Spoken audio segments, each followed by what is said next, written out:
Hi, I'm Bev Salt. Welcome back to the Salt Sessions. Today, I'm with Rowena Wilding, and we're going to be talking about lead generation.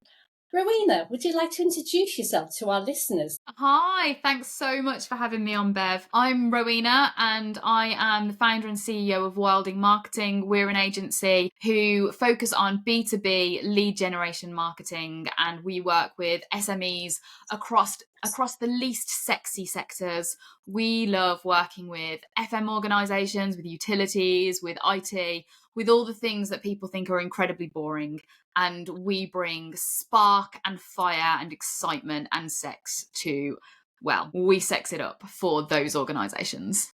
Thank you. That sounds fantastic. So, lead generation. As a business, if you want to achieve growth, then you need new leads. So, firstly, let's talk about inbound leads and outbound leads and distinguish between that. Inbound leads are when people come to you, they might find you on your website or through your social channels.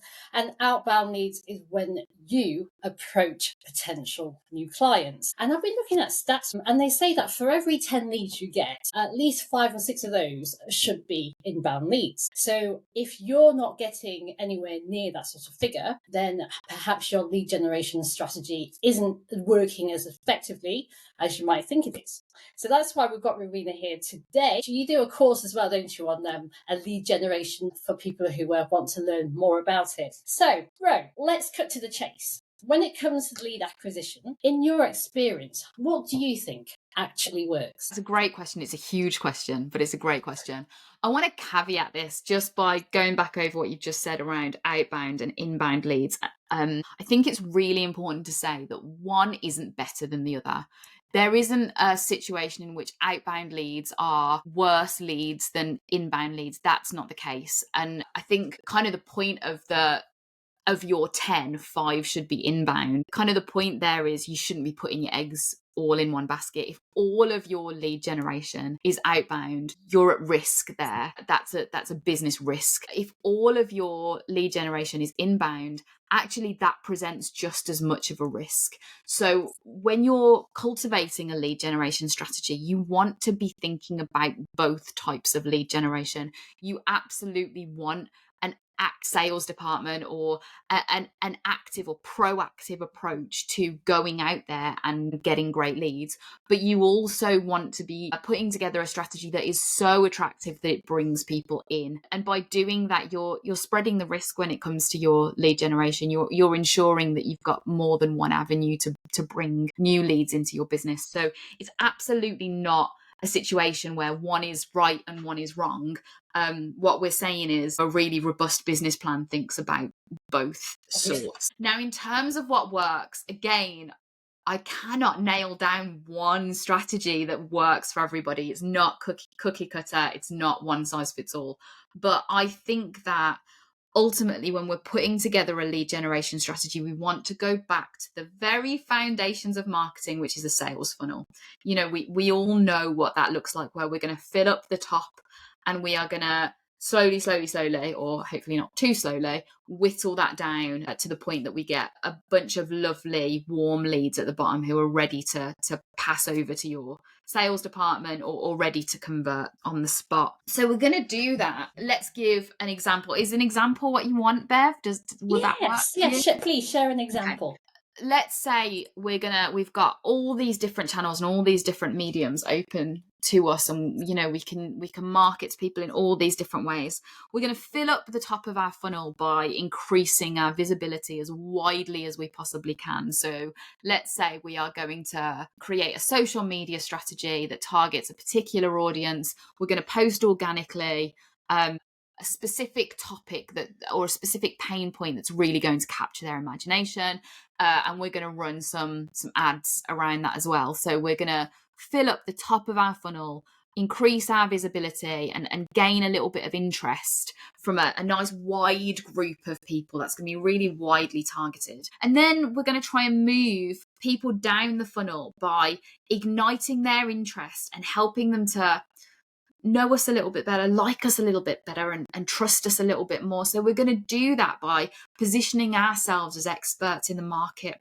So we might do that through a targeted lead magnet, which, maybe focuses on a particular sector or a particular subset of your audience that are going to be particularly ready for whatever your offer is at that moment, whatever the thing is that you're trying to sell. So you're going to get a little bit more targeted in the things that you're putting out there. So that might be a checklist or a cheat sheet, or some kind of resource that people are going to be interested in downloading.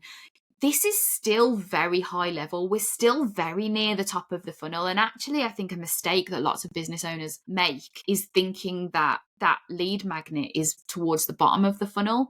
And it really, really isn't. This is still very top of funnel stuff. We're going to get a lot of people download this thing that is free or attend this webinar that is free because it's free, because they can have it. But what we are going to try and do with that is collect data. And once we've collected data, we then have an opportunity to segment that data and talk to people in a more personal way.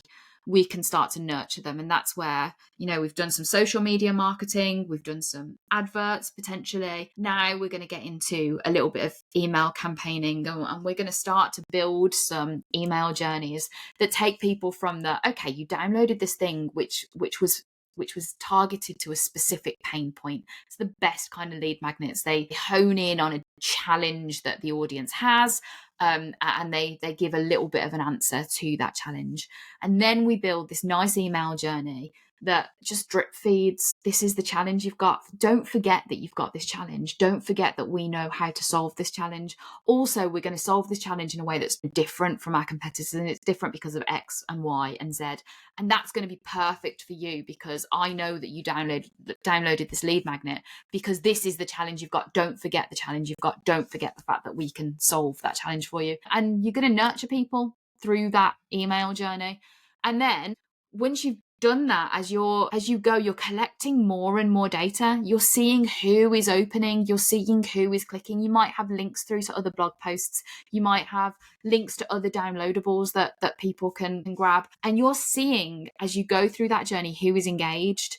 So people are falling out of your funnel here, and your funnel's getting narrower and narrower. So you've maybe now got a handful of customers or potential customers who are super engaged, and you can reach out specifically to them with something far more personalized. It might be a personal special offer, it might be a webinar or an event that you're holding. This is going to be you've garnered your visibility, you've got loads and loads of visibility, then you've moved them through that, you've taught them about you, you've built that trust with them. Now you're going to create a relationship, and you're going to do that by inviting them to something or by having an open conversation with them, because so far everything that you've done is you talking to them.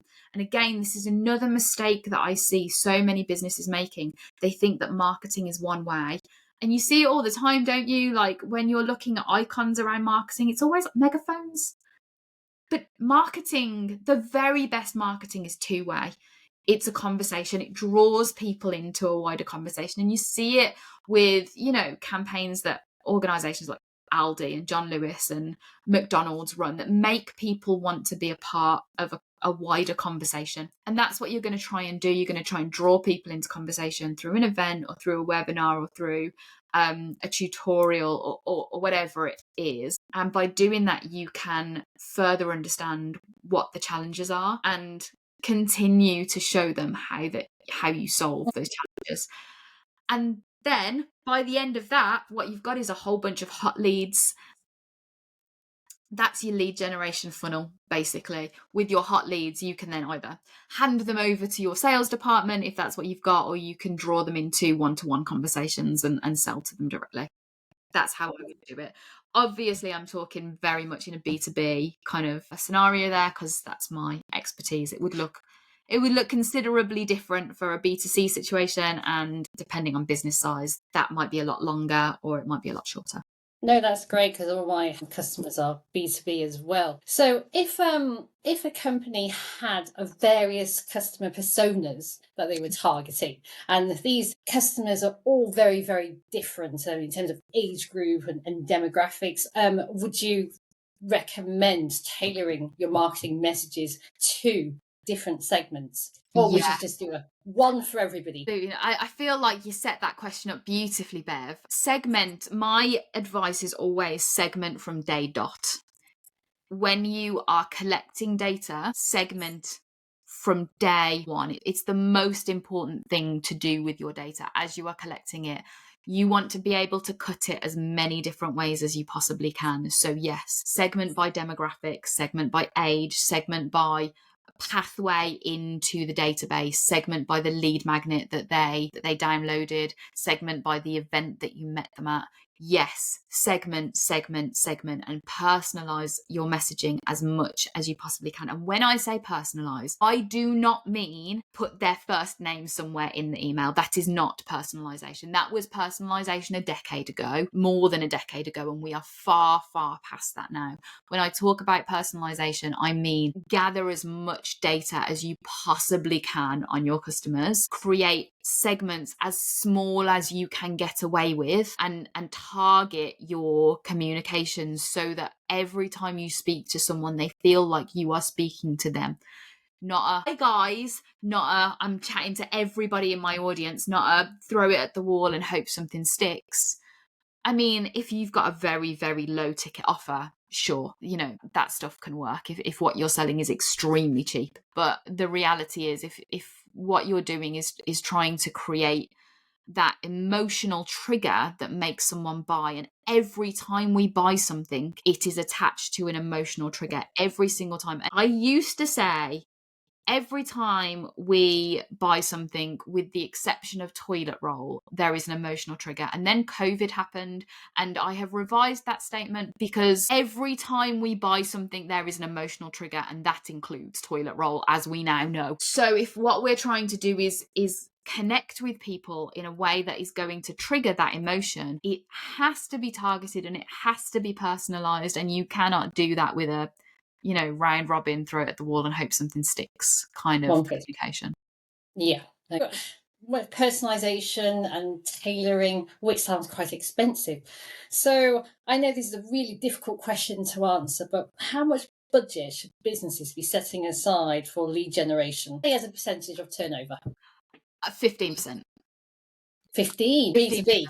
Yeah, I would say 15%. That being said, what I will also say is I am an organic first marketer, and that means all of the lead generation strategies that I put in place are completely organic. We do no paid work whatsoever. Obviously, there's still spend there because you're spending on a marketing expert, but it is possible to do lead generation with far less than that.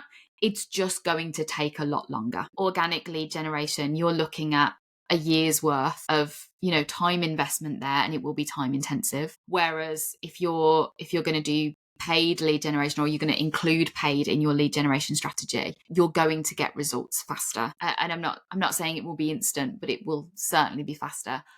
Great, thank you. Once you get new leads, let's face it, not every one of those will convert. Some won't be right for your business and some you won't want to work with. What would you recommend people do in terms of qualifying their leads?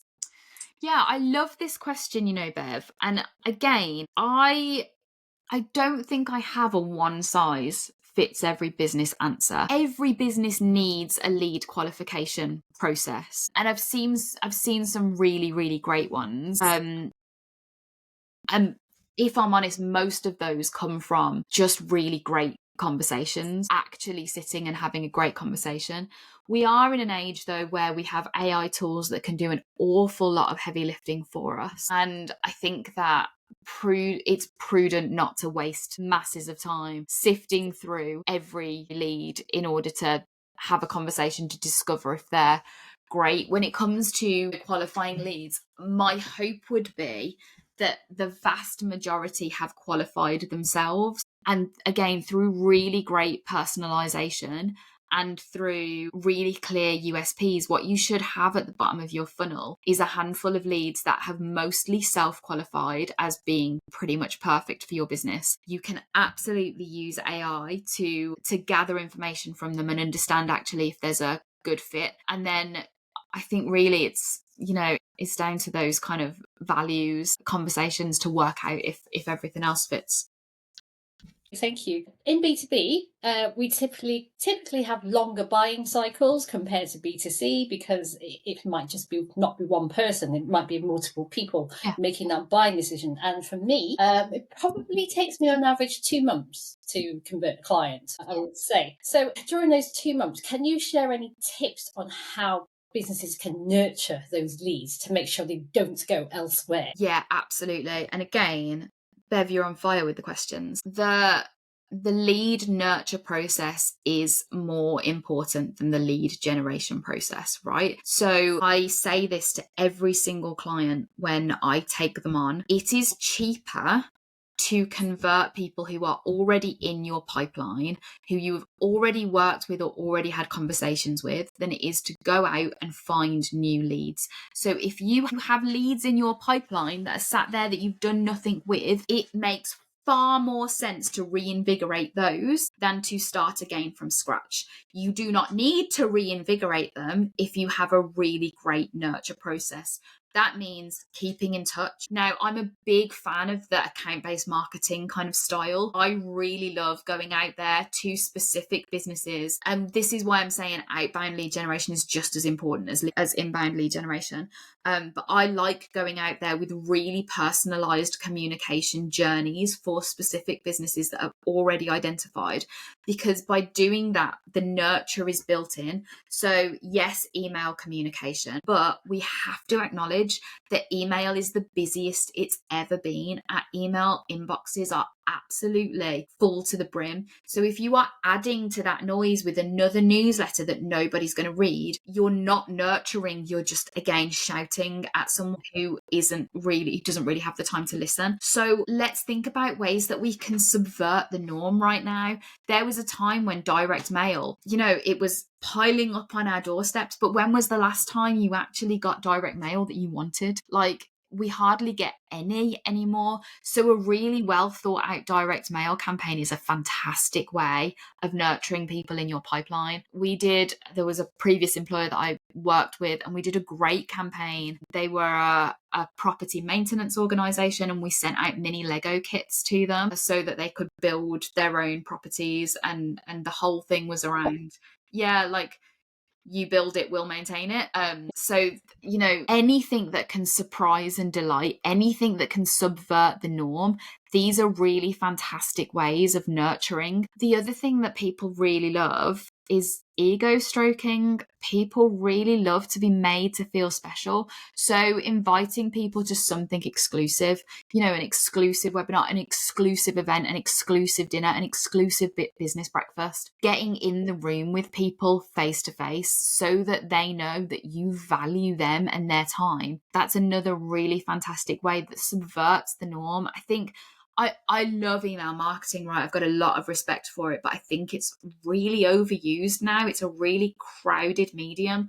And there are, some of us who are a little bit older, who were kind of in marketing before the boom of social media. We have tactics up our sleeve that are from almost a forgotten era now, and pulling some of those out from history and going, dust off the old playbook. You know what? Some of this stuff, no one's doing it anymore. Let's have a go at it. That's a really good way to get in there, being a little bit innovative with it, maybe, coming up with a new slant on it. It's a great way to kind of do something that's going to stand out from the crowd and keep you memorable. And like I said, it's about surprise and delight, especially if they're in your pipeline and far down within that funnel. They're really, really convertible. It's worth putting in the time and the effort to ensure that when that moment comes, there's no one else to think of. In terms of frequency, I'm just thinking back to when I'm in the sales funnel with SaaS companies, software as a service, daily calls. So I'm thinking, Is that too frequent? Because I just find it too much and it's starting to Yes. annoy me now. So, how frequent is too frequent, would you say? Yeah, another really great question that there isn't one answer to. But what I will say is the decision makers have changed. So there was a time when, and I hate using kind of these blanket stereotypes, but there was a time when the people in charge were boomers, and those people liked frequent phone conversation. That was the way they did business. So that daily phone call thing has come from that way of doing business. But we're 20 years on now, and millennials, Gen X and millennials are the ones who are the decision makers in organizations. And they don't, I mean, millennials don't even answer the phone, let alone take daily phone conversations. Gen X do. But again, this concept of having the time to stop and pick up the phone and have a conversation, it's not there anymore. Teams are smaller. There is less resource. We do not have the time or the energy or the headspace for it. So yeah, daily contact is too much. But that being said, if you've got an older decision maker who is used to doing business that way, that's probably the way you need to communicate with them. If you're speaking to someone younger, it's not about frequency, it's about the moment that you get them. It's about really timing that moment well. It doesn't matter if it's weekly or monthly or, anywhere in between. The frequency doesn't matter a jot, because they will ignore every single communication except for the one that's well timed. So the important thing is knowing your client well enough, or knowing the prospect well enough and that journey well enough to know when those ideal moments are. So look at their sales cycle, look at how long it takes them to convert their end clients, look at their needs right now, or ask the question about their procurement cycles. Again, it's about gathering as much information as you possibly can and tailoring what you're doing to fit with what they need. I know that nobody wants to do it this way. I know that when people are doing lead generation, what they want is a formula that they can follow over and over and over again. The reality is we live in a world where that doesn't work anymore. It just doesn't. You can have kind of general rules and general patterns to follow, but the reality is there is so much personalization now, and that needs are so different from client to client to client, and expectations are so flipping high because of companies like Amazon, who can deliver the thing that you need by 10 o'clock the same day. Customer expectation is so high that we need to do more to stand out. We need to deliver better and more in order to be chosen. So gathering that data and tailoring things as much as you possibly can is how you're going to land that. That's great advice. I'm Gen X, by the way. I've just made it. So, yes, we do pick up the phone. In terms of KPIs, what should companies be tracking to measure their success?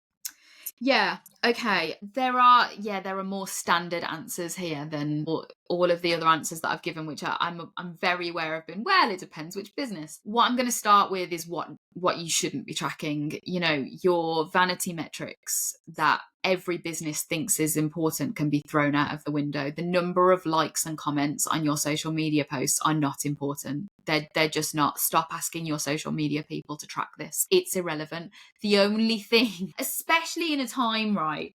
Especially in a time where actual attribution models are almost impossible to put together. It is so hard now to say final attribution, because so many things go into the mix.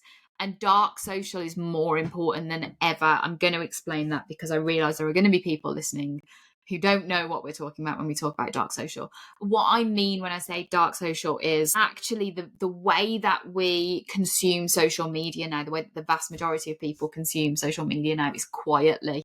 We don't like and comment. We don't say, oh, that looks like a great thing, I'm going to get in touch with you. What we do is we are constantly being influenced by the things that we see. The content that we consume drip feeds the way that we think about things and our purchasing decisions. There's not going to be one social media post that's going to be the catalyst of buying, or very, very rarely, especially in B2B. But the presence that we have there will drip feed That's a company whose values align with mine. That's a company who really treats their employers right. That is a company that, I want to buy from when I have the opportunity to buy from.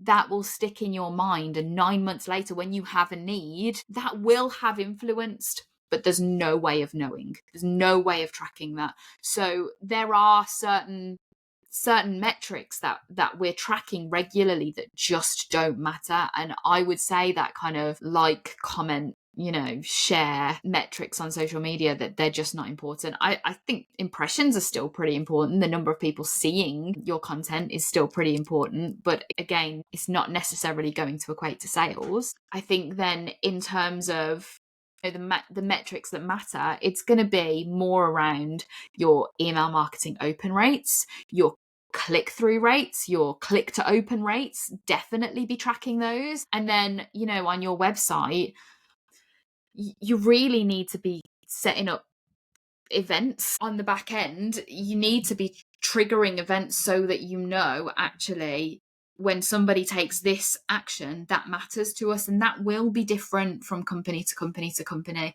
You should be, tracking UTM links. You should be tracking the core pillar pages. You should have a difference between your intent pages on your website and your informational pages, and you should have trackable events on your intent pages so that if you're losing people or if they're converting. Those are the kinds of metrics I would be wanting to put into a Data Studio report to look at.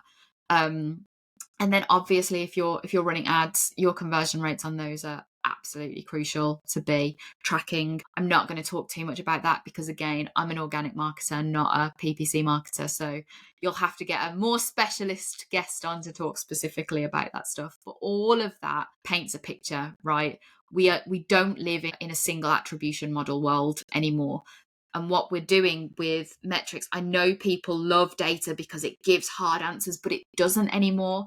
All of these metrics now help us to paint a picture for people that gives us an idea of what a funnel looks like. It gives us an idea of what attribution looks like, but we need to take them all holistically together to round.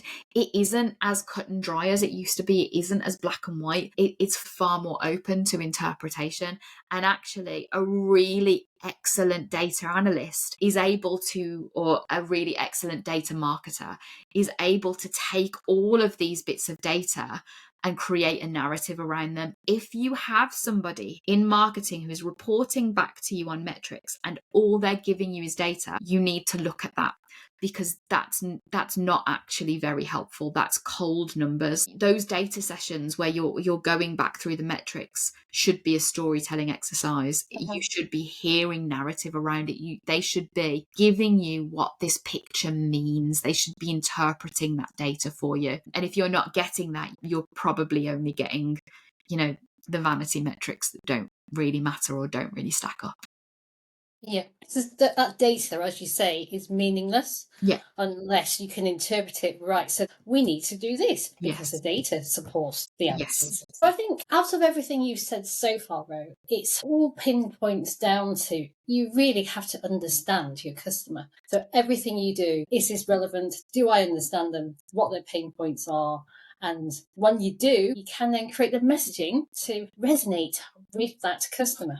Exactly. And I think that it is the biggest mistake I see clients make over and over again. They start marketing before they have done their customer research. You would be amazed at how many people, and you'll have listeners right now who have made this mistake. They market their product without ever having had a conversation with their ideal client. And the reality is you just can't. You can make assumptions, but you can't know until you've had those conversations. That customer research piece, really understanding your audience, really understanding, yes, their demographics, but most importantly, their pain points. If you don't know that inside out, everything else falls down. Absolutely everything. You have to nail, first of all, your goals, second of all, your audience, Third, their pain points. And fourth, your solution, your specific solution, and how that's different from everything else out there. Until you have those things nailed down, your messaging is worth nothing. It's just like, let's see if we can find something that fits, but it'll be a fluke if it does. You've got to have those fundamental core principles nailed down, and then your messaging falls into place after that. I don't know why you would want to try and come up with messaging before you know that stuff, because the messaging writes itself once you know that stuff. So yeah, if you haven't already done this, listeners, put a project in place to go back to your customers, go back to the people you lost, go back to the friendlies, the people you wowed who absolutely love your service, and ask them, what were the challenges you had when you came to me? What were the things that we did that absolutely transformed that? What are the challenges that you still have now? What are the areas that really, keep you awake at night? Because it's those things that you can speak into. And if you're able to get in there, identify the problem for them and niggle at it, and put into words the thing that has been sitting in the pit of their stomach that they haven't even been able to articulate themselves. If you're able to be that person, they will trust you with the solution. That is absolutely sound advice. Thank you, Ro. And I'm going to ask you a bonus question now, because I asked all my guests in season 2. And that question is, what is a small daily habit that has had a big impact on your success? So this is going to sound a little bit strange, but it's a reframing habit that I started in the middle of last year. And it has absolutely transformed the way I do everything. It's not just my success in my business, it's my success, in family life, in everything that I do. And it's just this. Every time I say in my head or out loud the sentence, I have to, and then whatever it is, I have to do this, or I have to go to that, or I reframe that sentence and restate it as I get to. I get to do this. I get to go to this. I get to get up at 6 o'clock in the morning and get the train to London to go and see a client. Get to go and do the school run for my 3 children and take them to all of their different hobbies. Because in every single thing that we do, everything, it's a goddamn privilege in comparison to where other people are. Even the stuff that we don't want to do. It's a privilege that we have the opportunity to do it. And, now more than ever, I look at the things going on in the world, and the rights being stripped away from people, and the fires in California and people losing everything, and absolute genocide and displacement in Gaza. I look at all of these things going on. And now more than ever, I am so aware of my privilege, and that every single thing I complain about is goddamn wonderful. And I'm so lucky to be able to do all of them. So every single time I find myself saying that sentence, I have to do this thing. And I don't do it as much as I used to, because I've gotten so used to reframing it. But reframing it as, no, I get to do this thing. I get to do this thing. Aren't I so lucky that I get to do this thing? Oh, I love that. That's got to be my favourite response ever. Reframing things makes such a difference. Just to tell you my story. So when the children come home from school, I always used to say to them, how was your day? And their response will be, good, how was yours? And they don't really share any information. Yeah. So, but lately, I've reframed it. So giving them a new question. So when they come home, I say to them, what was your favourite part of today? Yes. So very, very specific. Then they have to answer and think, what did I enjoy about today? And then I also ask them, was there anything that bothered you today? And then the problems start coming out, and they start telling me, well, so-and-so's leaving, their favourite teacher. So I actually get response from my teenage kids. So yes, that's all simply down to reframing the question. Yeah, that's absolutely right. We do exactly the same thing at dinner every evening. We ask 4 questions, and those questions are, tell me something great that happened today. Tell me something that upset you today. Tell me something kind that you did today. And then the last one is tell me something you're looking forward to tomorrow. And again, it's about that last one is about cultivating gratitude. It's about helping all of us to realize how lucky we are and how many fabulous things there are that we get to experience every single day. Tiny little things. And it forces them to think of something, even if it's tiny, even if it's just, oh, I've got a lunchbox tomorrow instead of a school dinner. It's finding joy in those really little things. But you're absolutely right. It's about reframing the way that we approach just everyday life, because it's so easy to get ground down by things, especially I think when you're a business owner and the buck stops with you and you're a parent and you've got so many stresses, so many plates spinning all the time. Burnout is never more than about 3.5 minutes away. It's never more than one horse back away. But just taking that minute to live in gratitude can just stave it off for a little bit longer. Thank you so much for your time, Ro. I really appreciate it, and I'm sure our listeners will do as well. And if our listeners wanted to contact you, what's the best way for them to get in touch? Please come and find me on LinkedIn. I am a LinkedIn queen. I love it there. You can. There's only one Rowena Wilding on LinkedIn. Come and have a chat with me there anytime. You are welcome to go to my website, wildingmarketing.co.uk, but it's not nearly as interesting as all the stuff going on LinkedIn.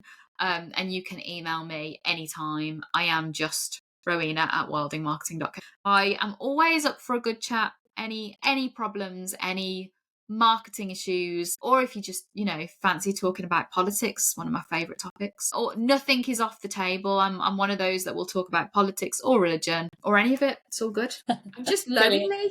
Just come and talk to me. All right, thank you. It's been great. Thank you for having me. Bye.